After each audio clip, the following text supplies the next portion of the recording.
Bonjour à tous et bienvenue dans notre mag La Rétro de l'été. Depuis un mois, nous vous rediffusons des concerts ou des spectacles qui ont marqué la programmation culturelle de la ville, ainsi que des recettes pour éviter le gaspillage. Cette semaine, on continue sur notre lancée en vous proposant la recette de la pavlova et le concert de Touré Kunda venu en mars 2007 à l'espace culturel. Allez, c'est parti!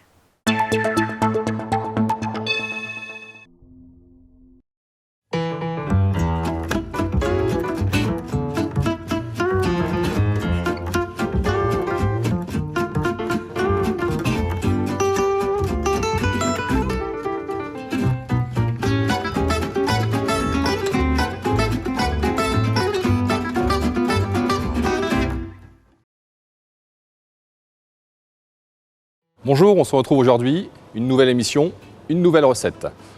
Aujourd'hui, j'ai décidé de vous montrer comment utiliser un reste de blanc d'œuf. Souvent en pâtisserie, on utilise des jaunes pour faire des crèmes brûlées, des crèmes anglaises, des crèmes pâtissières, et il vous reste des blancs d'œuf. Alors sachez déjà que ces blancs d'œuf, vous pouvez les conserver au réfrigérateur dans un pot fermé. Là, j'ai pris un pot de confiture jusqu'à 15 jours. Avec ces blancs d'œuf, vous pouvez faire des financiers, des tuiles et des meringues. La recette du jour, la pavlova. C'est une meringue à la française qu'on va réaliser tout de suite en direct.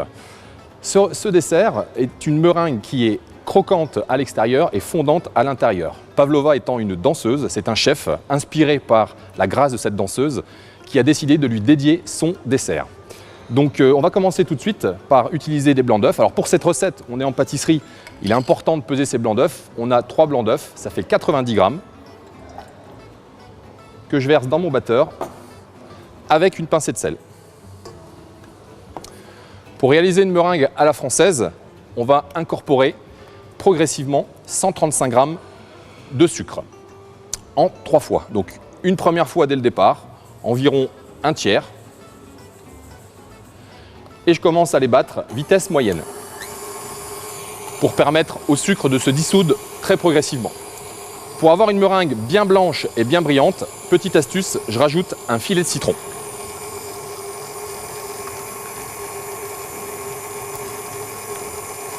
On commence progressivement, on va monter les blancs pendant environ une dizaine de minutes. Donc attention de ne pas aller trop vite. L'objectif, c'est d'incorporer de l'air très progressivement à l'intérieur de ce mélange. Dans un premier temps, ça va légèrement blanchir. Et après les 3-4 premières minutes, je vous invite à rajouter le deuxième tiers de sucre. Comme vous venez de le voir, le mélange commence à mousser. Je rajoute donc un deuxième tiers de sucre. Toujours en plus fine. Et j'augmente toujours pas la vitesse. Je repars sur 3 à 4 minutes. Le mélange va commencer à prendre un petit peu de volume. Le fouet commence à laisser des marques dans la préparation. La meringue est en train de monter. J'incorpore à présent le dernier tiers de sucre, toujours en plus fine.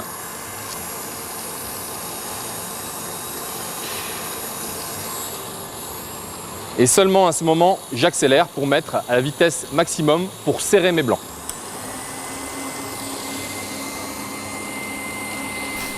Voilà, on arrive à la fin. La meringue est bien serrée. Et je vais vous le montrer. Ce qu'il faut avoir comme résultat, c'est un joli bec d'oiseau. On a une meringue qui est vraiment, voilà, un très beau résultat, un très joli bec d'oiseau. À ce stade, maintenant, nous allons passer au pochage. Pour cela, je prends une poche à douille et je vais prélever ma meringue qui est vraiment, on le voit là, très brillante. C'est le fait d'avoir ajouté du citron qui rend cette meringue brillante. Juste avant de réaliser le pochage, sur ma plaque, j'ai un papier sulfurisé ou un papier cuisson anti-adhésif. Et je saupoudre un tout petit peu de sucre. Ça facilitera le démoulage. Et je passe au dressage. Alors je commence par le centre et je fais un petit escargot.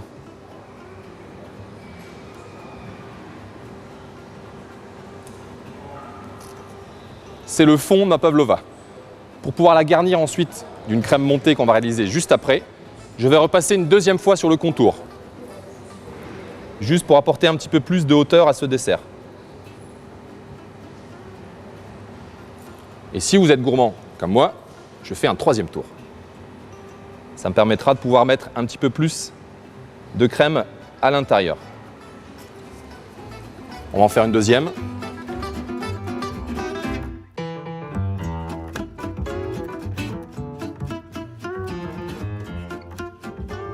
S'il vous reste un petit peu de meringue, pensez à poser juste à côté de la plaque de simples petites touches qui pourront accompagner un café par exemple, ou apporter un décor sur un autre dessert. Moment important, la cuisson. On va partir sur 1h15, suivant les fours, 1h15, 1h30, à 100-110 degrés maximum. La pavlova doit sécher à l'extérieur et rester fondante à l'intérieur. Elle ne doit pas changer de couleur. Si jamais la meringue commence à devenir légèrement brune, c'est que le four est trop chaud. Pensez à baisser la température. Donc voilà, c'est parti pour cette cuisson. On se retrouve juste après. Pendant la cuisson de notre pavlova, nous allons réaliser la deuxième étape de cette recette, une crème montée. Alors je prends de la crème liquide. Pour apporter une petite touche supplémentaire sur ce dessert, moi j'aime bien rajouter du Philadelphia, mais à la maison, vous pourrez remplacer ça par du mascarpone. Donc là, on est sur 100 g de crème liquide et j'ajoute 50 g de Philadelphia. Aujourd'hui, la pavlova sera déclinée sur des saveurs un peu exotiques. Vous allez voir tout à l'heure au moment du dressage. Apporter un petit goût dans cette crème, vous pouvez l'aromatiser avec n'importe quelle eau de vie, liqueur de pomme par exemple, ça marche très très bien. Aujourd'hui, je décide de mettre du soho, c'est de la liqueur de litchi. Une cuillère à soupe. Et là, c'est parti pour la crème montée qu'on va surveiller. L'objectif, c'est qu'elle ne soit pas trop ferme. Comptez 1 à 2 minutes à surveiller.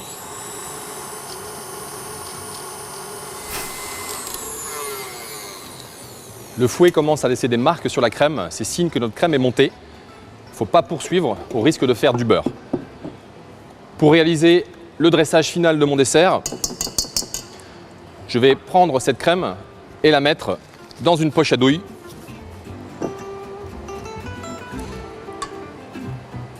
Et on passe au dressage pour le final. La pavlova est sortie du four. Alors c'est important, vous l'avez vu, elle a un tout petit peu gonflé, elle n'a surtout pas changé de couleur, signe que mon four n'était pas trop haut au niveau de température. Pour la garnir, la pavlova se décline à l'infini, et là aussi dans un esprit cuisine des restes, prenez des fruits qu'il vous reste dans votre cuisine. Aujourd'hui, j'ai décidé de partir sur une saveur un petit peu exotique. Pour cela, je vais prendre de la mangue, de l'ananas, du kiwi, ça va apporter des goûts, des textures et des couleurs différentes. Alors, avant de poser ma crème, j'aime bien faire des petites surprises pour mes invités. Je vais cacher sous cette crème quelques petits fruits découpés en petits morceaux. Kiwi, ananas, mangue. Juste pour remplir ce petit creux qu'on a vu tout à l'heure pour les gourmands. Ensuite, j'utilise ma poche à douille et je vais garnir de crème. Alors, j'aime bien faire des petits dômes.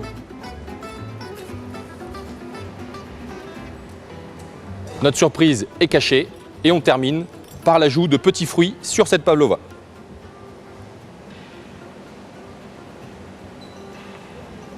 Plus on est gourmand et plus on peut mettre de fruits. Je vais commencer par le kiwi. Je rajoute de l'ananas. Et de la mangue. Pour apporter un petit peu de peps, la petite touche finale sur ce dessert, j'aime bien ajouter un zeste de citron vert. Dernière touche, un petit jus de fruit de la passion.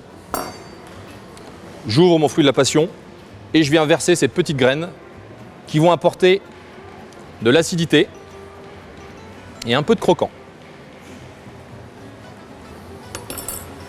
Le dessert est quasiment terminé. Vous vous rappelez tout à l'heure, au moment de pocher notre pavlova sur la plaque, j'avais conservé quelques petites touches de meringue qui vont venir compléter ce petit décor d'assiette.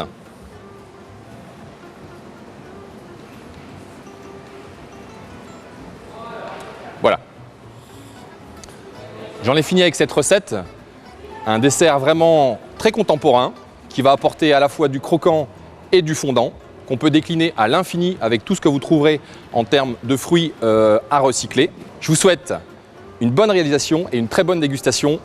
J'adore ce dessert. À bientôt.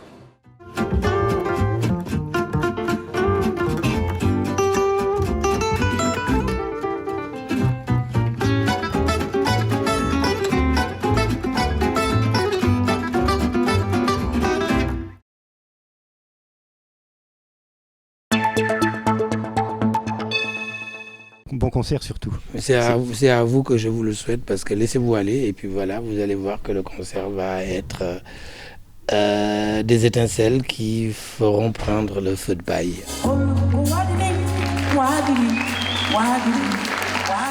Des étincelles qui feront prendre le feu de paille, voici en une phrase le résumé de 2 heures de concert. C'était samedi soir à l'espace culturel de Romba. Touré Kunda a fait vibrer les spectateurs dans un concert respirant à la fois la fraîcheur, mais aussi le soleil du Sénégal. Modestes, sincères et profondément humains, nous les avons rencontrés quelques minutes avant leur montée sur scène dans un hôtel amnévillois. Ismaël et Sirou nous parlent de leur enfance, du Sénégal et bien sûr de leur musique, véritable hymne au voyage, à la fraternité et à la paix entre les peuples. C'est pas la même chose que quand on va jouer aujourd'hui ici, alors qu'il y a une semaine qu'on a joué à Morzine, et aujourd'hui c'est à Rumba, et demain ça sera ailleurs, et chaque jour est un nouveau jour.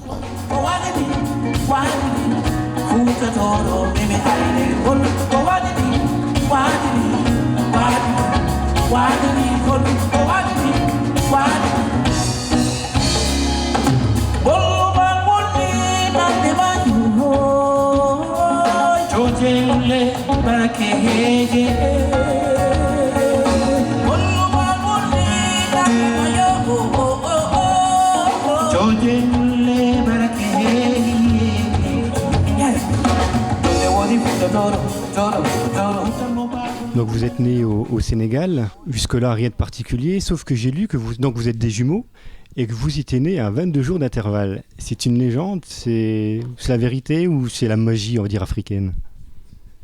C'est les deux, c'est une légende et en même temps c'est une magie. Oui, parce qu'en général on n'y croit pas et c'est vrai que à l'impossible il n'est tenu et nous venons des zones où effectivement, des pays où effectivement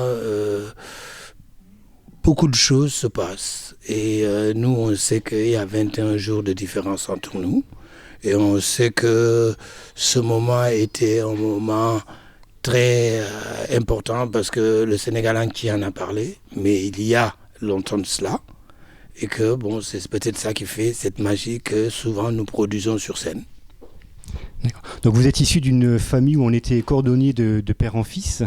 Donc je veux dire au départ rien ne vous prédestinait à faire de la musique. Et comment justement vous êtes venu à cet apprentissage musical ? Tout petit, bon, dans notre quartier, dans tous les quartiers de notre ville natale, qui est Ziguinchor, qui se trouve au sud du Sénégal, la Casamance, dans tous les quartiers, le plus souvent, il y a des cérémonies de rythme et de chant et de danse et, qui ont bercé notre enfance, donc en les écoutant et en les voyant danser et en les imitant.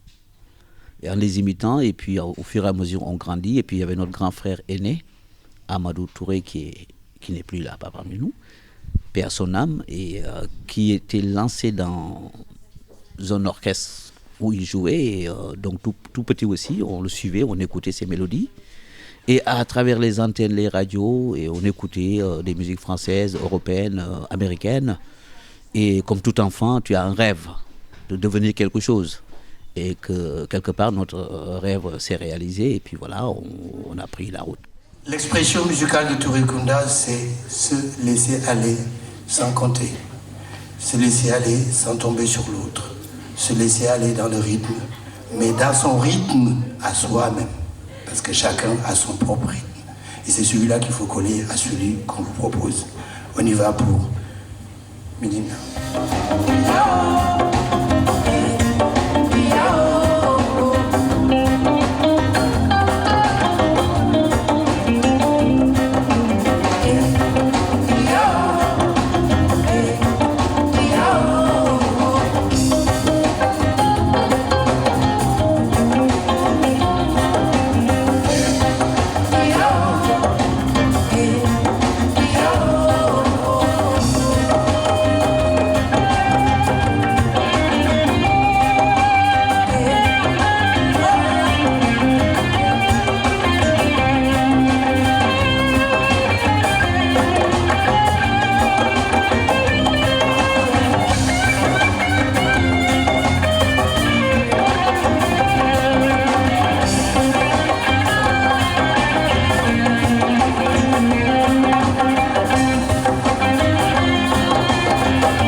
En 1977, vous créez le groupe Touré Kunda, qui signifie la famille éléphant. Alors pourquoi cette appellation?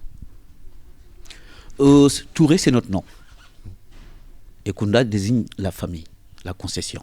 Et éléphant. Et Touré aussi, ça veut dire éléphant dans notre langue. Et nous n'avons pas hésité de nous appeler Touré Kunda, qui veut dire la famille éléphant. Et simplement parce que notre région, parce que tous les noms de famille sont terminés par Kunda. Et puis on n'envisageait pas de faire cette carrière tout seul. On a envisagé de le faire en famille. On a donc fait une bonne partie du parcours en famille et on continue à la faire en famille. Donc c'est vraiment important pour vous, la famille, d'être soudés du début jusqu'à la fin? Ce n'est même pas une question d'important ou pas, c'est comme ça. C'est pas autrement. On ne peut pas dire c'est important, c'est pas important. Il y a des gens qui ont des familles, il y en a qui n'en ont pas. Et quand on en a, c'est génial.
Peut-être moins médiatisé aujourd'hui, Touré Kunda est ce groupe qui a fait naître la world music en France dans les années 80. Un succès à mettre selon eux sur le compte de la curiosité, de l'engouement et enfin d'une révélation. Et tout ça a été jalonné de gens qui nous ont accompagnés parce que quand nous avons commencé notre carrière, nous étions que 2 musiciens africains ici, à part Fela Ranson Kuti, Sonny Adé, un peu Manu Dibango qui était plus du jazz que de musique africaine. Et nous avons eu comme support, je crois que nous avons été les premiers groupes africains à avoir des musiciens blancs qui nous ont accompagnés. Et je crois que cet accompagnement de blancs a fait tomber les tabous. Du coup, les blancs ont eu peur, ont cessé d'avoir peur des noirs. C'est à partir de ce moment-là que la curiosité a pris de l'espace. Et c'est à partir de ce moment-là que petit à petit, certains blancs ont découvert que les Africains ne mangeaient pas les blancs. Alors le moment le plus douloureux de votre carrière, on va dire, c'est le décès de votre frère Amadou en plein concert. Comment avez-vous réussi après à remonter tout ça et à refaire de la musique? Il faut croire. Il faut croire. Il y a la vie, il y a la mort, mais quand il y a la mort, c'est atroce et c'est pénible. Mais nous sommes obligés de tenir, parce que quand il partait, il nous a dit continuez, tenez bon, jouez. Et ça, on ne l'a jamais oublié. Mais c'est sûr qu'une perte humaine, c'est énorme. Mais aussi, grâce à lui et grâce à notre région, la Casamance et le Sénégal, nous avons pu prendre plus de force pour continuer cette carrière. Et les dures épreuves, en général, engendrent toujours de bonnes. Une fois, c'est ça, ma va. Encore une fois. Hey, on fait 2, c'est bon? Une fois, s'il vous plaît.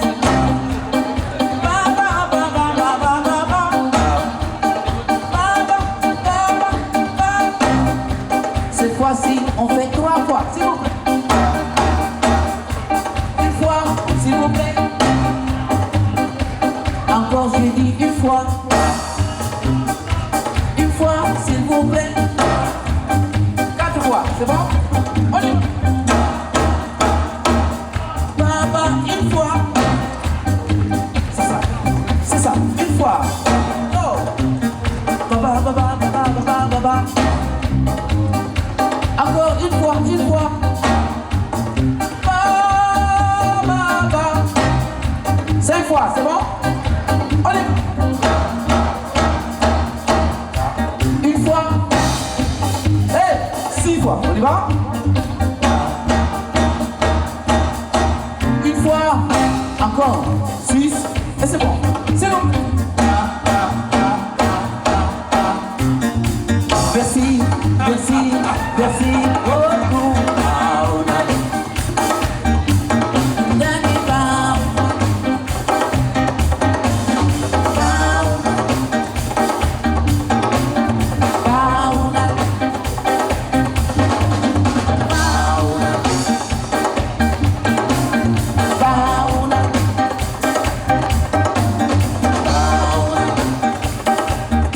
Alors vous me dites si je me trompe ou si je prononce mal.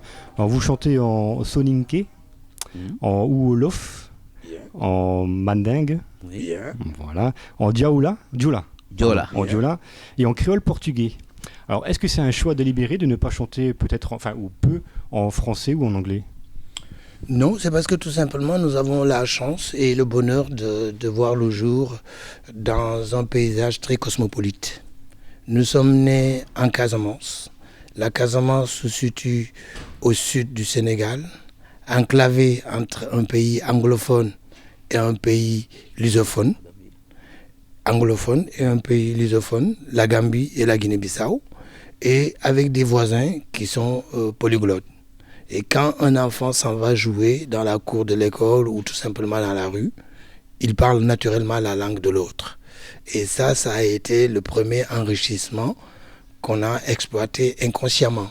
Parce que comme des enfants qui parlent une langue naturellement et inconsciemment, nous nous sommes mis à chanter des chansons qui étaient d'ailleurs conçues dans ces langues-là. Chanter en français, c'est quelque chose qu'on n'exclut pas. On en a fait, mais vous savez que durant toute notre carrière, nous avons quand même plus d'une centaine de titres. Et quand on pose la question aux Français, ils en ont connu que 2, ou 3, ou 4. Un peu plus, oui. Un peu plus, vous êtes sûr? Oui, sur quand même une centaine de chansons, nous sommes en train de nous dire est-ce que c'est intéressant de repartir sur des nouveaux albums? Ou est-ce que c'est pas plus intéressant de revenir un peu en arrière pour amener ces titres qui ont leur mélodie, leurs harmonies et surtout leurs messages, qui sont en plus d'actualité de plus en plus que le jour avance, et ensuite revenir plus tard sur de nouveaux albums.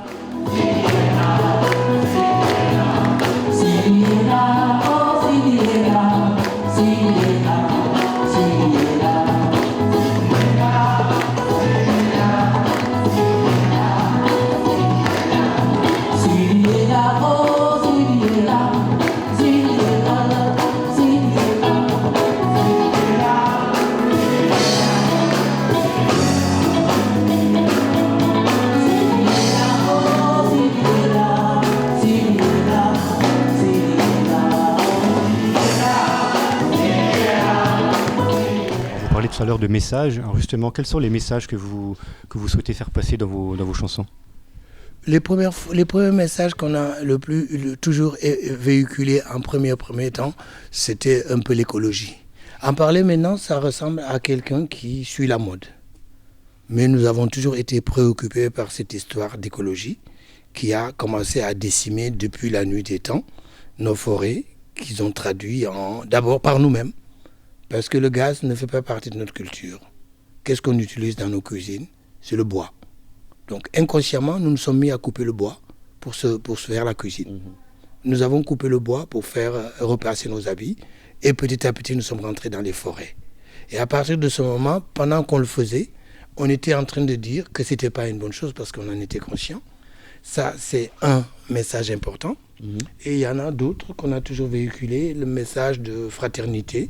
Parce que après les indépendances, c'est venu la nuit des mauvais coups d'État. des renversements d'État parce que telle ethnie veut se mettre à la place de l'autre, ainsi de suite. Et après, quand on se préoccupe à faire plus ce genre de choses, la santé est laissée pour compte. On ne s'occupe plus des gens malades parce qu'on s'occupe de pouvoir, on s'occupe d'autres choses qui ont moins d'importance. Et donc, toutes ces chansons sont venues inconsciemment. Mais comme tout se passait dans une foulée telle que, quand on en parlait dans nos chansons, les gens ne faisaient même pas attention. Parce qu'ils ne pouvaient pas imaginer qu'on puisse parler de choses de ce genre. Vos textes sont souvent, on va dire, vous traitez de la misère ou de la guerre ou de la paix, et au contraire, vos mélodies sont plutôt joyeuses, souriantes. Donc il y a peut-être un paradoxe entre vos textes et puis votre musique. L'anesthésie.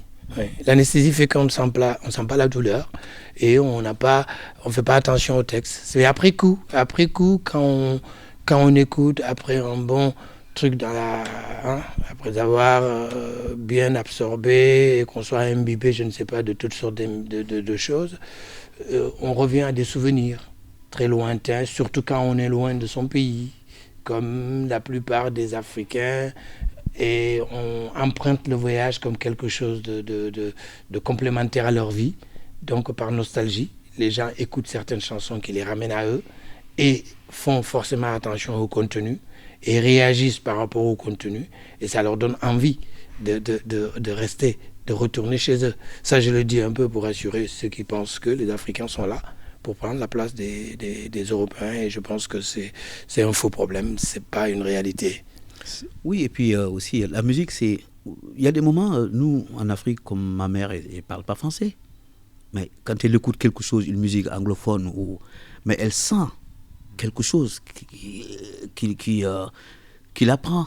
Donc la musique, c'est vrai que beaucoup de gens veulent connaître le contenu, mais aussi la musique, quand tu l'écoutes, tu as aussi des sensations, mais tu te dis, mais de quoi ça parle?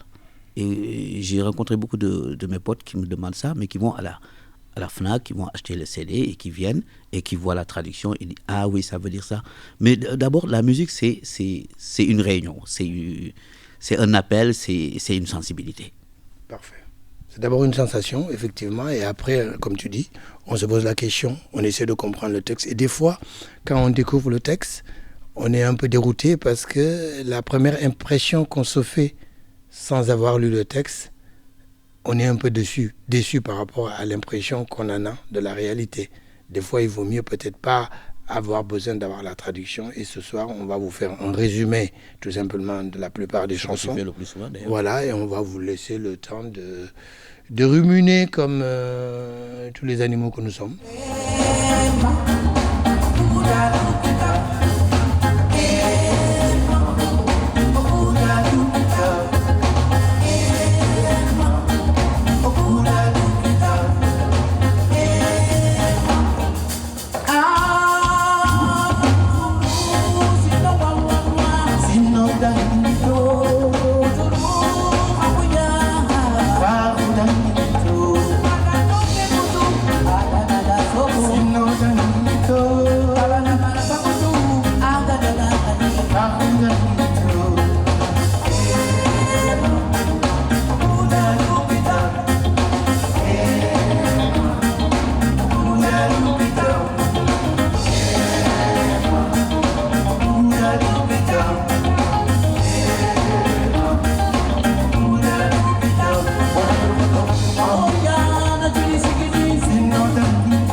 À quoi vous rêvez aujourd'hui? Vivre tranquillement et puis partager notre vie avec Les gens qu'on aime, qui nous aiment. Ouais, les gens qu'on aime, qui nous aiment. Et puis surtout, amener. En ce moment, moi, le rêve qui me préoccupe le plus, c'est faire comprendre aux Russes, faire comprendre aux Arabes, faire comprendre à l'Europe entière, à tous ces gens-là, que nous avons tous le même génome, que nous ne sommes pas, il n'y a pas de race supérieure à l'un ou à l'autre. Et ça, malheureusement, nous sommes beaucoup loin de ce compte. Et c'est vrai que c'est tellement possible que le simple fait de le souhaiter ressemble presque à, je dirais, un rêve puéril, parce qu'on se dit est-ce que, et pourquoi pas. En tout cas, c'est un beau rêve. Nous croyons, oui.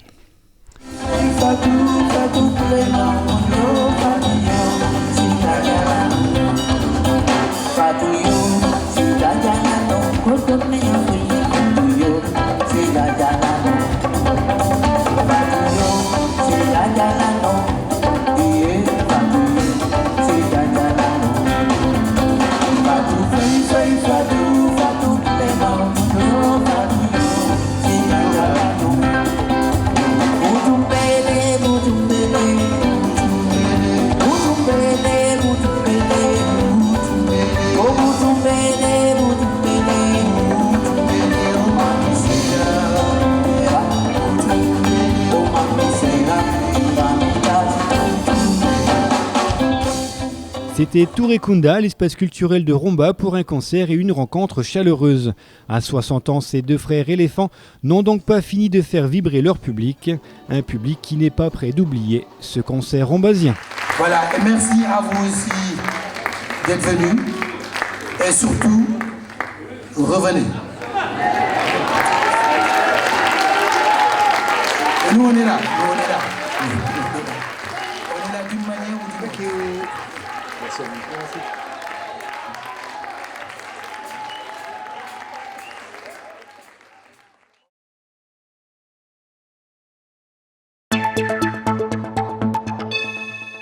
Le MAG La Rétro, c'est fini, mais ça continue encore la semaine prochaine avec des nouveaux sujets.